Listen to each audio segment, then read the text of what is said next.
Hello दोस्तों, आप हैं गगन के साथ और मूवी एक्सप्लेनेशन वीडियो में आपका स्वागत है। और आज हम एक्सप्लेन करने जा रहे हैं दोस्तों जर्नी टू द वेस्ट में, जिसमें एक साधु नजर आ रहा है। दोस्तों इससे पहले हम फिल्म की शुरुआत करें, ये जरूरी नहीं है, लेकिन लाइक या डिसलाइक वीडियो को जरूर कर दें, वरना यूट्यूब को पता क्या लगता है कि हमारा वीडियो है नहीं है तो अपना रिएक्शन जरूर दें। चलिए शुरू करते हैं दोस्तों। इससे पहले हम शुरू करें, हमारे चैनल को सब्सक्राइब जरूर कर दें और बेल आइकन भी दबा दें, जिससे हमारी आने वाले वीडियोस के सभी नोटिफिकेशंस आपको सबसे पहले मिले। Film journey to the west में एक साधु नजर आ रहा है, उसके पास 3 हेल्पर हैं, फिश मॉन्स्टर, मंकी किंग और पिग मॉन्स्टर, यानी कि सुअर वाला राक्षस। एक्चुअली साधु ने पकड़ लिया था, उसने उन्हें गुलाम बना लिया था, वो साधु की सहायता करते थे। फिल्म की शुरुआत में साधु को छोटे मनुष्यों के स्थान पर सोते हुए दिखाया गया। उनके आसपास छोटे छोटे मंदिर भी थे, वे उससे डरते हैं और साधु को भी समझ नहीं आ रहा है कि वो यहाँ क्यों है। और तभी साधु का गुरु वहां पहुंचता है और उसे एक चमकदार अंगूठी दे देता है। वो कहता है कि ये लो और अपने सिर के पिछले हिस्से में एडजस्ट करो, अब तुम एक राजा हो। वो जैसे ही उस रिंग को एडजस्ट करता है, वहां रहस्यमयी घटनाएं घटने लगती हैं। जैसे ही रिंग खुद ब खुद खराब होने लगती है,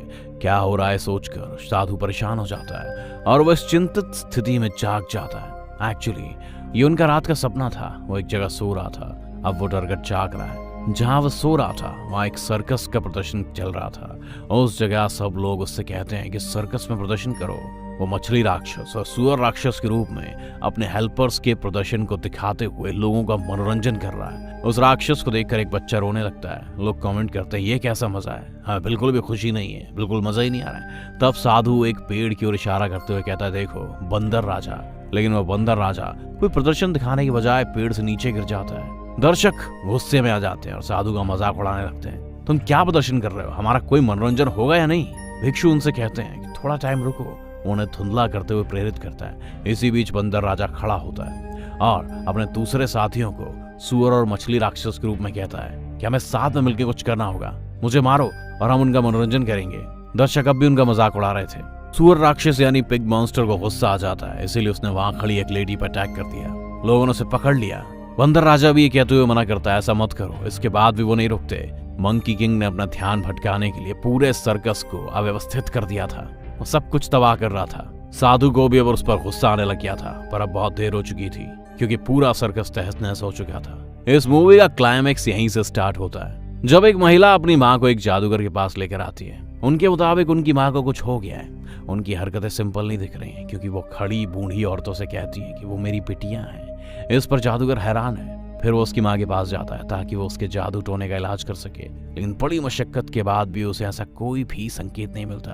फिर उसे पता चलता है कि असली दानव उसकी अपनी बेटी है, यानी वो लड़की जो अपनी माँ को इनके पास लेकर आई है वो एक दानव में बदल गई है। उसका रूप बहुत ही रहस्यमयी ढंग से बदल गया था। वो सभी पर चाल फेंकने लगती है। उसके हाथ और पैर मकड़ी की तरफ फैल गए थे। वो वहां मौजूद सभी लोगों को खत्म करना शुरू कर देती है। फिर सेटिंग बदल जाती है और भिक्षु और बंदर राजा को एक साथ दिखाया जाता है। साधु बंदर राजा को बुरी तरह से पीट रहा है। वो कहता है मैं तुम्हें मार रहा हूँ ताकि ये तुम्हें हमेशा के लिए याद रहे कि जब खास जगह पे जाते हो तो क्या करते हैं। वो कहता है कि तुम एक पहेली हो, जब तुम गुस्से में उड़ते हो तो कुछ भी नष्ट कर देते हो, जैसे कि तुमने सर्कस को तबाह कर दिया, हर जगह तबाही मचाते हो। वो अपनी जीभ खींचता है, थप्पड़ मारता है और उसकी स्किन को भी कस कर दबाता है। वो बंदर राजा के पूरे शरीर को पीट रहा था। अब यहाँ फ्लैशबैक आ जाता है, जब एक जगह बंदर राजा को गुलाम बनाया गया था। कई सालों तक जंजीरों में जकड़ा और कैद रहा। ये बुरे सपने से डरकर बंदर राजा जाग जाता है। साधु कहता है सो जाओ, कुछ नहीं हुआ, मैं तुम्हारे साथ हूँ। अगले दिन ये देख लिया गया है कि साधु को पानी की जरूरत थी। वो पानी की तलाश में घर में घुसता है। घर में सिर्फ लड़कियां ही थी और वो लड़कियां उन सबसे ज्यादा सुंदर थी। हर लड़की एक दूसरे से ज्यादा सुंदर थी।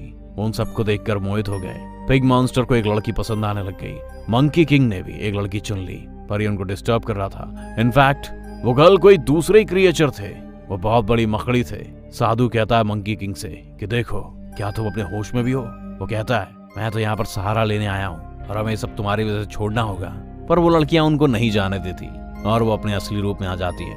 अब वो बड़ी बड़ी मकड़ियां बन गई थी और उन पर अटैक करने वाली थी। वो उनसे बचकर बाहर आ जाते हैं। एक बड़ी सी मकड़ी मंकी किंग के सामने आ जाती है। वो अपनी जीभ ऐसे निकालती है कि साधु को अपनी जीभ से खींच लेती है। इसी बीच वो स्पाइडर का अंत कर देता है। साधु मंकी किंग से कहता है कि तुम इस तब जानते भी थे, मैंने तुम्हें रोका भी था, तुम अपने मैनर्स कब सीखोगे? कब अकल आएगी तुम्हें?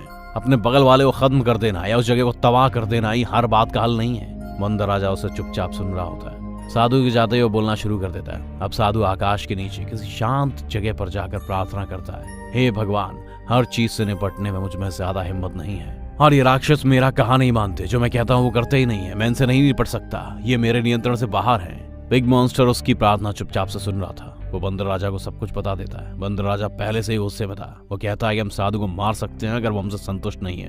वो उसे खत्म करने के लिए आगे बढ़ता है। ये देखकर साधु उसे शांत करने के लिए कुछ कहने लगता है, लेकिन वो बंदर राजा को बिल्कुल भी प्रभावित नहीं कर पाता।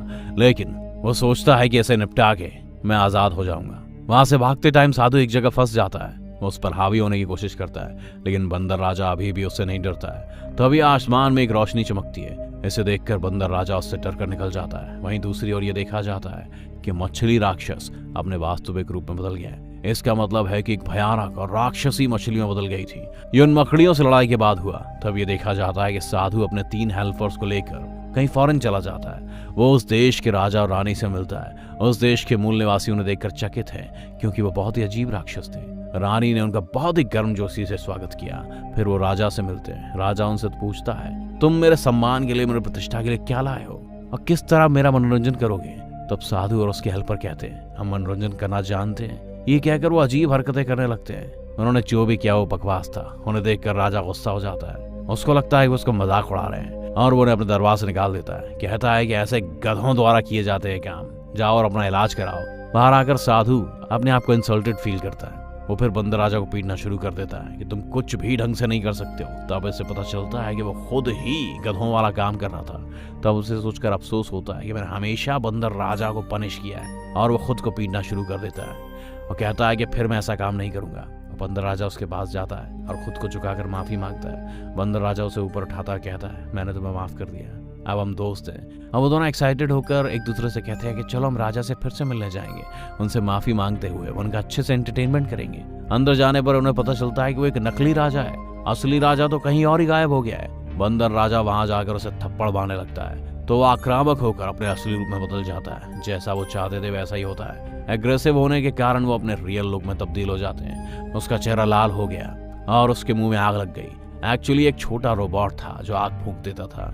वो उससे बहुत लड़ते हैं। इसी बीच कोर्ट में पेश सभी लोगों को बाहर भेज दिया जाता है। बंदर राजा गर्म खून वाला था, इसीलिए उसने उसे बहुत ही बुरी तरीके से पीटा। इसका नतीजा ये हुआ कि वो गिर जाता है। इसका मौका पाकर फिश मॉन्स्टर अपने मुंह से बर्फ फेंकता है, इसीलिए रोबोट जम जाता है। फिर वो असली राजा की तलाश में निकल पड़ते हैं। उस रोबोट राक्षस ने असली राजा को अंडरग्राउंड कैद कर रखा था। साधु उस रोबोट राजा को गुलाम बनाकर रानी की कस्टडी में दे देता है, जबकि असली राजा बचा लिया जाता है। असली राजा साधु और उसके हेल्पर से बहुत सेटिस्फाई था। वो कहता है, पूछो तुम्हारी क्या जरूरत है। साधु उससे कुछ नहीं मांगता, लेकिन राजा खुद को कई लड़कियां एज अ गिफ्ट दे देता है। वो आपकी सेवा करेंगे। साधु कहता है, नहीं, मैं उन्हें अपने साथ नहीं ला सकता।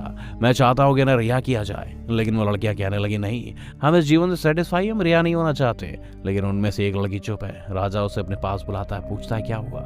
वो लड़की एक भी शब्द नहीं बोल रही। तब राजा उसे गाने के लिए कहता है। वो कहता है, गीत गाकर भी नाचो।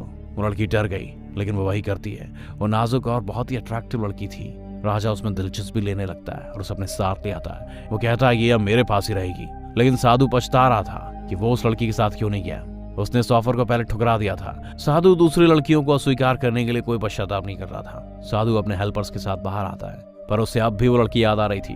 तब वो सोचता है कि वो राजा के पास लौट आएगा और मैं उस लड़की को इनाम के तौर पर मांगूंगा। राजा कहता है, बहुत देर हो चुकी है, अब वो मेरे साथ रहेगी क्योंकि मैंने उससे प्यार कर लिया है। साधु दुखी है और रानी राजा के दुख को देखकर उससे कहती है कि उसे वापस लौटा दो। राजा उससे सेटिस्फाई है। वो अब लड़की साधु को दी जाती है। वो लड़की हर जगह उसके साथ रहती थी। बंदर राजा को देखकर जलन होने लगती है कि वो लड़की साधु से इतना चिपक क्यों रही है, क्योंकि वो सोचता था कि लड़की एक दानव है। वो साधु से कहता है कि मैं तुम्हें एक सच्चाई बताना चाहता हूँ, वो लड़की इंसान नहीं है और हमें नुकसान पहुंचा सकती है। वो अक्सर उस लड़की को दर्द देता था और कभी कभी सबूत इकट्ठा करने के लिए अपना खून निकाल देता था, लेकिन साधु मना करता है। तब बंदर राजा कहता है, ठीक है, इस लड़की से कहो कि अगर वो इंसान है तो हमें उसके गांव ले चले, हमें उसकी फैमिली से मिलना है। साधु उस लड़की से ये कहता है। फिर वो लड़की उन सभी को अपने गांव, अपने परिवार के पास ले आती है। उसके परिवार के सदस्य साधु और उसके हेल्पर्स के साथ बहुत ही स्वागत करते हैं उन सबका। जब बंदर राजा उस लड़की को दानव साबित नहीं कर पाता तो आक्रामक होकर उस लड़की के घर वालों पर हमला करने लगता है। भिक्षु उसे ये कहते हुए फटकार लगाता है कि तुम अपने होश में नहीं हो, तुमने पहले ही एक लड़की को मार डाला था जिससे मुझे प्यार था। ये सुनकर बंदर राजा चला जाता है। वो कहता है कि मैं अब कभी वापस नहीं लौटूंगा। आगे साधु उदास एक जगह पर बैठा दिखाई दे रहा है। लड़की वहां पहुंचती और पूछती कि तुम्हें क्या हुआ है। फिर साधु अपनी पुरानी प्रेमिका के बारे में बताने लगता है। वो लड़की उसे पूरी दिलचस्पी और प्यार के साथ सुन रही थी। साधु उसमें उस लड़की की छाया देखता है। मछली राक्षस और सुअर राक्षस वहां पहुंचते हैं क्योंकि वो दोनों बात कर रहे हैं। वो साधु से कहते हैं बंदर राजा पूरे गुस्से में है, वो हर जगह तबाही मचा रहा है और सब कुछ नष्ट कर रहा है। इतना ही नहीं, उसने उस लड़की के माता पिता को भी मार डाला है। अब इसका अगला टारगेट है लड़की। वो लड़की अपने गाँव के रास्ते से भागती है। वो बंदर राजा भी इसका पीछा करता है। अब अंत होने वाला है। साधु भी वहां पहुंच जाता है। वो बंदर राजा से कहता है तुमने से गलत समझा, उसे जाने दो, उस लड़की की कोई गलती नहीं है। वो लड़की साधु के पीछे है। अब बंदर राजा साधु पर हमला करने के लिए आगे बढ़ रहा है। तभी लड़की बंदर राजा के पैर पकड़ लेती है। वो भीख मांगती है कि उसे मत मारो, मत करो ऐसा, लेकिन बंदर राजा उस लड़की को धक्का देता है जिससे वो गिर जाती है। वो उसे खत्म करने वाला था कि साधु बीच में आ जाता है। वो छड़ी सीधे साधु को निशाना बनाती है और वो लड़की रोने लगती है। वो कहती है हाँ, मैंने झूठ बोला, मैंने उसे गुप्त रखा कि मैं एक दानव थी, क्योंकि मेरी जिंदगी में कभी कुछ अच्छा ही नहीं हुआ। कुछ बुरे लोगों ने मुझे सिड्यूस करके मुझे मारना चाहा, इसीलिए मैंने सोचा कि मैं एक शैतान हूँ, लेकिन मैं बुरी नहीं हूँ। ये सुनकर बंदर राजा और गुस्से में आ जाता है और अपने आप को गोरिल्ला में बदल देता है। वो साधु को निगल जाता है। अब वो बड़े बड़े पहाड़ों पर चढ़ने लगता है, पर वो लड़की भी अपने पैरों पर थी। उसने अपने पैरों को कस के पकड़ लिया था। अब दोनों अपने चरम पर आ जाते हैं। साथ में वो लड़की भी आ गई। फिर वो रानी और रोबोट राक्षस भी वहां दिखाई देने लगते हैं। रानी बंदर राजा से कहती है कि मैंने इस लड़की को अपनी इच्छा से यहाँ भेजा था ताकि तुम साधु को मार दो इतने गुस्से में आकर, और तुम फिर मेरे गुलाम बन जाओ और फिर मेरे ऑर्डर मानो। बंदर राजा साधु का दुश्मन नहीं था। उसने भिक्षु को सिर्फ निगला था, चबाया नहीं था। ये सुनकर साधु को अपने मुंह से बाहर निकाल देता है। साधु अभी जिंदा है और बाहर आकर रानी से कहता है क्या तुम हमें बेवकूफ समझती हो? तुम्हें लगता है कि तुम इस दुनिया में एक ही अकेली बुद्धिमान हो? उसी तरह हमारी खेली हुई चाल थी जैसी कि तुम्हारी थी। बंदर राजा शुरू से ही मेरे साथ था और ये हमारी चाल थी। अब तुम्हें अंदाजा हो गया होगा कि हमारे बीच क्या विवाद था। और वो आपस में लड़ाई शुरू करते हैं और आपस में भिड़ने लगते हैं। वो पिंक मॉन्स्टर और फिश मॉन्स्टर रोबोट मॉन्स्टर को फ्रीज करने के बाद उसे तोड़ देते हैं। अब रानी और साधु के बीच में निरंतर युद्ध होता रहता है। रानी फिर पानी में चली जाती है और बुद्ध की मूर्ति लाती है। बंदर राजा भी उस पर लगातार हमला कर रहा था क्योंकि वो जानता था कि वो एक दानव है, जबकि बुद्ध एक पवित्र इंसान थे। वो अपनी शक्तियों को एक राक्षस में ट्रांसफर नहीं कर सका। वो राक्षस था तो इसीलिए बुद्ध को कुछ नहीं कर सकता। वो छड़ी निकालकर मंकी किंग पानी में चला जाता है। जब वो पानी में चल रहा था तो उसे दो मूर्तियां दिखाई देती हैं और वो बंदर राजा पर अटैक करने वाली होती हैं। बंदर राजा को ये समझ नहीं आ रहा था कि बुद्धा उस राक्षस को क्यों सपोर्ट कर रहे हैं। वो जख्मी हो गया था। इसी बीच पानी से एक बड़ा सा विशाल सा हाथ निकल के आता है जो कि रियल बुद्धा का था। ये उन तीन मूर्तियों को नष्ट करते हुए बंदर राजा को बचाता है। वो रानी उन मूर्तियों को खत्म करने के बाद बंदर राजा के हाथ में लग जाती है। फिर बुद्ध की आवाज सुनाई देती है, अब खुद को सुधारो। वो रानी कुछ अजीब महसूस करने लगती है और सुनहरी चील में बदल जाती है जो कि उसका असली रूप था। फिर बुद्ध उसे अपने साथ ले जाते हैं। इसके विपरीत ये देखा गया है कि अट्रैक्टिव राक्षस लड़की पूरी तरह से घायल हो गई थी जो साधु के साथ थी। वो लगभग मरने वाली थी। तब वो साधु से कहती है मुझे छोड़ दो, मुझे इस दुनिया से मुक्त करो क्योंकि मैं एक दानव हूँ। फिर साधु उसे उसकी और इस दुनिया की भलाई के लिए छोड़ देता है। बाद में वो गायब हो जाती है। फिल्म के अंत में दिखाई देता है कि चारों ओर एक रेगिस्तान में वो जा रहे हैं। तभी भिक्षु को बंदर राजा में अपने प्रिय की छाया दिखाई देती है क्योंकि बेल्ट उस लड़की पर था जो बंदर राजा के सिर पर थी। वो उसे बेल्ट मांगता है लेकिन बंदर राजा उसे नहीं देता। सो वो एक दूसरे को उलाना देते हुए दुख देते हुए चलते रहते हैं और इसी सीन पर फिल्म पूरी हो जाती है। दोस्तों, अगर ये फिल्म आपको वाकई पसंद आई हो तो वीडियो को जरूर लाइक करें और हमारे चैनल को जरूर सब्सक्राइब करें।